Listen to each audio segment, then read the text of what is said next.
Hello everyone, this is Cherie Tucker from GCU, and today I am going to be talking about how our brain learns how to read. So, our brains have a natural ability to acquire spoken language and interact with each other verbally. However, scientists believe that we have not had the genetic hardwiring in our structure to instinctively acquire written language and reading. This is still relatively new to us in retrospect and is not perceived as a survival skill yet. I say yet because within the last 20 years or so, we have just exploded with technology, and so much of it involves reading text messages, emails, documents through different platforms, etc. Reading and writing have been around for thousands of years, but now the average person is expected to read. And in comparison to thousands of years ago, that wasn't always the case.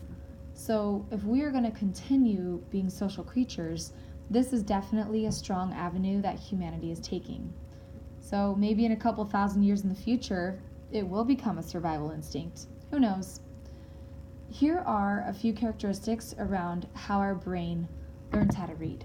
First of all, the process of reading happens generically in the left hemisphere, and it uses 3 neural systems.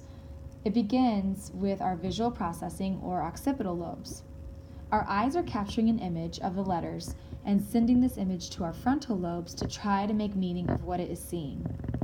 At the same time, our auditory processing, or angular gyrus, helps to break down what it's hearing into basic sounds, or phonemes.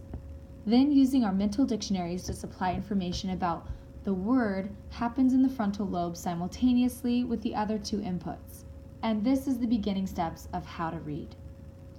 Researchers believe that there are 3 phases for beginning readers. So this part in particular was interesting as I can be more aware of which phase my students are in. There are a couple different reading programs options at my school, but the one that I'm representing for this discussion is titled National Geographic Reach, Language, Literacy, and Content. It's published by Hampton Brown, 2011.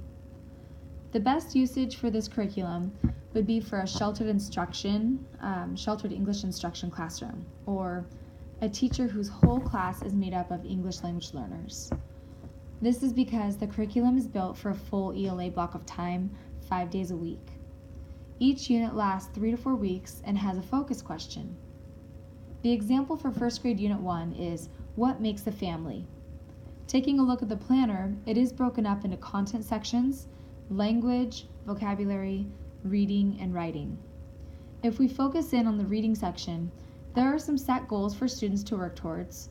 Some examples are text structure, so noticing how the ideas in the text are organized, text features, so really examining the photos, and reading fluency in the leveled library, which is focused on phrases, accuracy, and rates. I noticed that the books used for this unit are colorful and the pictures or photos fill up the entire page. There are captions on all of the photos with bolded words that connect to the section of vocabulary. This tells me that the writers of this curriculum understood the importance of meaning, which is Broca's and Wernicke's area in the frontal lobe. They also preemptively weaved key vocabulary words throughout the selected text and throughout the language practice. So this tells me that they want the students to have multiple exposures. Learning how to read involves your brain to notice patterns in what they hear, and they decode the letters which are graphemes.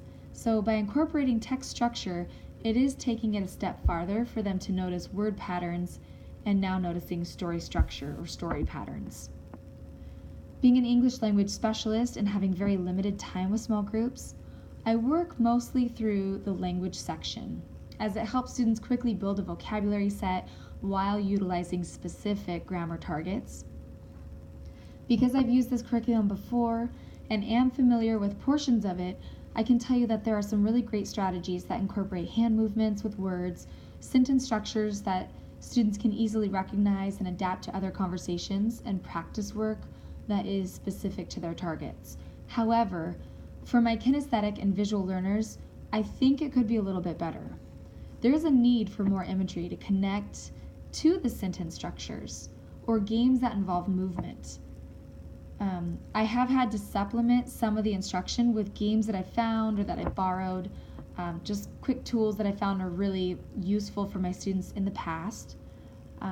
So those kids that aren't quite successful with reading and writing yet, really enjoy them and feel successful. So I want my emergent students to feel that confidence, because that's going to keep helping them grow in their learning and build language.